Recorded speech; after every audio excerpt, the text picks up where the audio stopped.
Hi, this is my review video for a handy little camera sold by Caturn. So first of all, I'm just going to take a quick look at the camera itself.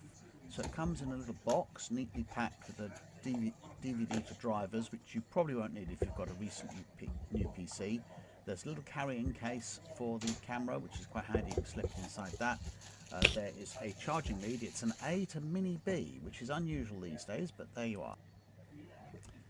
So there's the cable with the connectors on the end of it. You get two sets of two instruction books. One of them is in foreign languages and the other one is the English language book. So the English language book is separate and this one is in French, German, various other languages. The type is reasonably good, reasonably easy to read, and the instructions seem pretty clear. So here's to the camera itself. It's quite small. It's got a nice big screen on the back. This little cover here is over the socket for the charging and data lead, and then there's a little switch which puts the lens into macro mode to take photographs much closer up.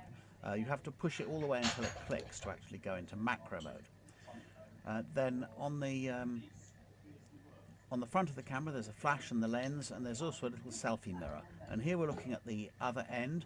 This is the door, and that slot is where the memory card goes. It takes an SD card or a TF card in an adapter, which is what I'm putting in. And it needs to be put in with the connections towards the back of the camera, if I remember correctly. I started putting it in the wrong way round, then I had to change it around. It will only go in the right way round, so that's fairly easy to do, and you slide the cover back into place. There's the memory card, and the battery of course is in there as well. Slide it back into place and clip it closed. Now on the back there's a screen. There's two little buttons. The two little buttons are for zooming in and out, and then beneath it there is a menu switch and various selector buttons which enable you to go through all the functions. There's a lot of functions on this camera to get to grips with. And there's also a little lead. You push the loop through there and then tie it, and that is something you can hold the camera. It's quite a small loop. So this is a sample photograph taken indoors of a thing I wanted to take a photograph of. This is a macro photo taken of some flowers which I came across while out on a walk. This is another attempt at a macro photo, and here is an overall photograph of the bush in question.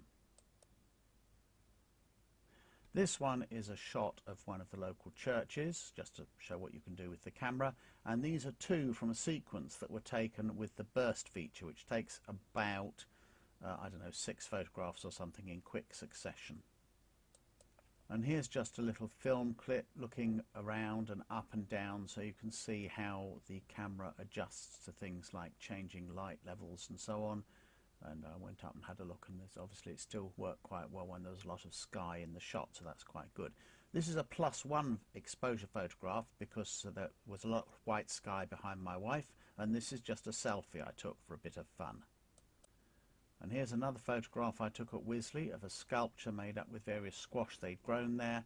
And finally here is a tree against the sky, and again I used the +1 exposure feature on this one. So what's my conclusion then of this handy little camera? Well, it's not a quality camera for taking quality photos, but then at less than 30 quid what do you expect? For what it's designed for, a children's fun camera, yeah, it fills the bill. And for older users like myself, it's great for just capturing those little memories quickly and easily, and it's a bit better than some phone cameras. Here are just some of the functions the camera has, like the different scenes you can choose, and then there's different resolutions you can choose, which is quite handy. And here is the face detect. I guess that focuses in on people's faces if you've got that selected. And smile capture, I've got no idea what smile capture is supposed to do, and the instructions don't say, but there you are. Continuous shot, which I mentioned earlier on in the review, and self-timer, and there's loads and loads of other things. The only thing you don't get, which perhaps you could do with, is a tripod mount.